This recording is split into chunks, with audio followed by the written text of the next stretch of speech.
Hello everyone. Uttar Pradesh सरकार के द्वारा संविदा और आउटसोर्सिंग भर्तियों में आरक्षण की व्यवस्था को लागू करने संबंधी यहां पर चर्चा की जा रही है। आने वाले समय में खासकर यहां पर होने वाले उपचुनाव से पहले इस आरक्षण की व्यवस्था को लागू भी किया जा सकता है।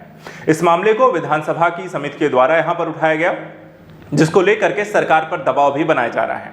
आज हम यहाँ पर इसी मामले को समझने का प्रयास करेंगे। क्या इस तरीके की आरक्षण व्यवस्था खासकर संविदा और आउटसोर्सिंग में कितना उपयोगी हो सकता है, क्या ये फायदेमंद रहेगा, या यहाँ पर देखा जाए तो एक और यहाँ पर सवालिया निशान सरकार के इस फैसले पे खड़े होंगे। देखने वाली बात यह भी होगी कि यहाँ पर संविदा और आउटसोर्सिंग भर्तियों में किस वर्ग को यहाँ पे आरक्षण दिए जाने की बात की जा रही है, आरक्षण कितना दिया जाएगा, ये भी यहाँ पर सवाल है। तो आज हम यहाँ पर इसी मामले को समझने का प्रयास करते हैं कि आउटसोर्सिंग और संविदा भर्ती होती क्या है, इसमें किस तरीके की व्यवस्था यानी आरक्षण कितना हो सकता है, और साथ ही साथ सरकार इसे किस तरीके से और कब तक लागू कर सकती है। सबसे पहले देखिए मामला यहाँ पर तूल कब से पकड़ रहा है या चर्चा का विषय बना कैसे ये। तो योगी सरकार जो है खासकर होने वाले जो उपचुनाव है उससे पहले इस तरीके के बातें लगातार यहाँ पर उठ रही हैं, जिसमें आउटसोर्सिंग और खासकर संविदा इन दोनों तरीके की भर्तियों में रिजर्वेशन की तैयारी यहाँ पर करने का मामला यहाँ पर उठा है।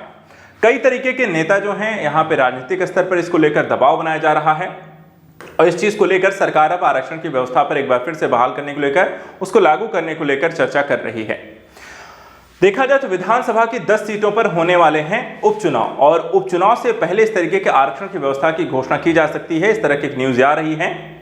संविदा और आउटसोर्सिंग में होने वाली भर्ती आरक्षण का जो मसला है विधानमंडल की समिति के द्वारा यहां पर उठाया गया। उसके बाद देखा जाए तो विपक्ष भी इस मुद्दे को लेकर के यहां पे आवाज उठा रहा है।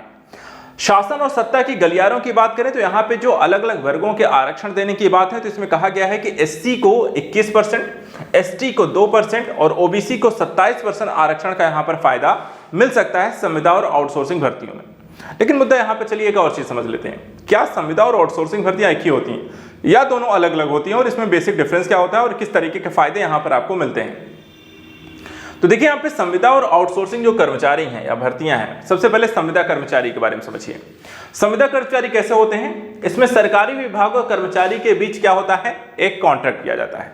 इस कॉन्ट्रैक्ट के माध्यम से एक निश्चित सैलरी हर महीने यहाँ पर आपको विभाग देता है, और इसका विज्ञापन भी देखा जाए तो विभाग के द्वारा निकाला जाता है कि संविदा भर्ती हम यहाँ पर करने वाले हैं, और यहाँ पर आपको कभी भी हटाया जा सकता है। ऐसे कर्मचारी जो हैं उनको हम कहते हैं संविदा कर्मचारी, जो कॉन्ट्रैक्ट पर यहाँ पर विभाग के माध्यम से भर्ती किए जाते हैं, सैलरी दी जाती है और विभाग कभी भी आपको हटा सकती है, यानी कि एक अस्थायी यहाँ पर नौकरी होती है।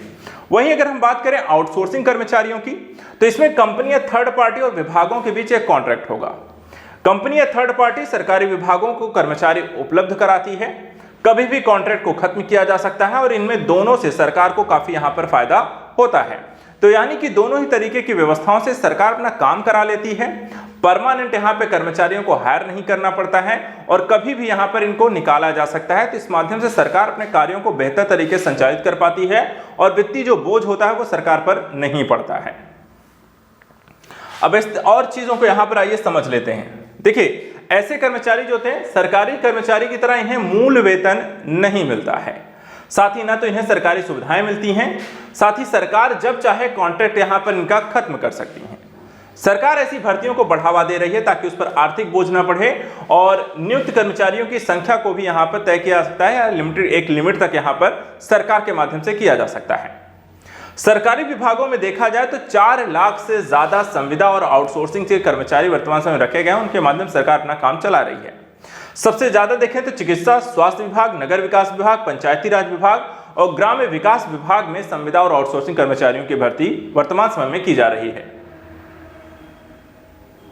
यूपी में अगर हम बात करें कि यहां पर संविदा और आउटसोर्सिंग कर्मचारियों की जो वर्तमान एक संख्या अगर हम देखने को मिलती है, तो यहां पर अलग अलग स्तर पे अलग अलग कर्मचारियों की संख्या देख सकते हैं। जहां संविदा कर्मचारी जो है 56,491 हैं, विभागों में जो आउटसोर्सिंग कर्मचारी हैं 2,75,497 हैं, और निकायों में आउटसोर्सिंग कर्मचारी 1,07,936 हैं। और ये सारे जो आंकड़े हैं 2017 से 2023 यानी कि 6 वर्षों के बीच इतने कर्मचारियों की भर्ती यहां पर, या कह सकते हैं हायर यहां पर अलग अलग तरीके से संविदा और आउटसोर्सिंग के तहत उत्तर प्रदेश सरकार के द्वारा की जा चुकी है।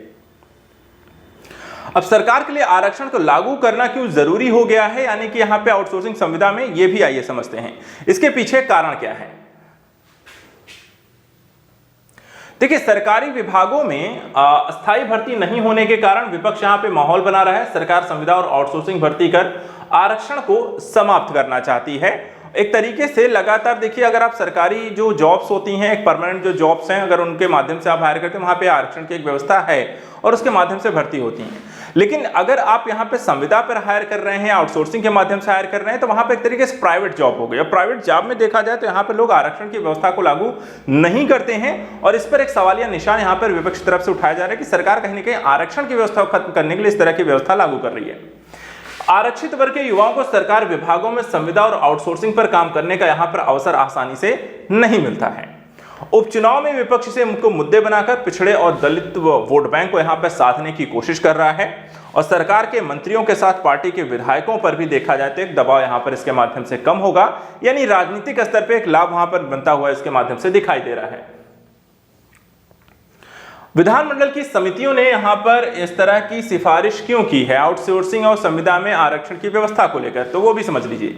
देखिए, विधानमंडल की अनुसूचित जाति, अनुसूचित जनजाति, विमुक्त जाति की संयुक्त समिति है और इस समिति के द्वारा संविदा और आउटसोर्सिंग से होने वाली भर्ती में आरक्षण की व्यवस्था को लागू करने की एक सिफारिश की गई है। वहीं भाजपा के एसटी मोर्चा के प्रदेश अध्यक्ष जो हैं रामचंद्र कनौजिया ने भाजपा नेतृत्व को लोकसभा चुनाव में हार की एक रिपोर्ट यहां पर सौंपी है और रिपोर्ट में कहा गया है कि यूपी में संविदा और आउटसोर्सिंग से होने वाली भर्ती में आरक्षण का फायदा यहां पे देने की मांग उठाई गई है, यानी कि इस तरह की भर्ती में भी एक राजनीतिक स्तर पे वोट बैंक की सेंध के लिए भी कहीं ना कहीं संविदा और आउटसोर्सिंग कर्मचारियों के तहत यहां पे आरक्षण की व्यवस्था देकर उसका फायदा यहां पे लेने की कोशिश की जाएगी। आउटसोर्सिंग में नियम सख्त करने के संदर्भ में भी यहां पर कहा गया है।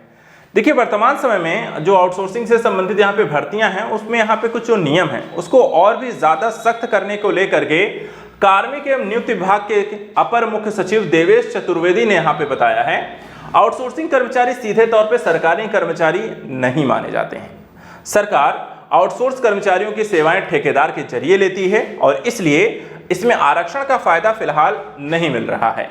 आउटसोर्सिंग में भी आरक्षण लागू करने के नियमों को कुछ सख्त करना होगा ताकि यहां पर इसका फायदा सभी को मिल सके। तो ये व्यवस्था कब तक लागू कर रही है सरकार, इसको लेकर के ऑफिशियल नोटिफिकेशन कब जारी करेगी और इसको लेकर के जैसे यहां पर कोई खबर अपडेट आती है हम आपको यहां पर इसके बारे में अपडेट करेंगे। फिलहाल आज के सेशन में इतना ही। नेक्स्ट न्यूज के लिए आप लगातार हमारे साथ बने रहें। Thank you so much and good luck.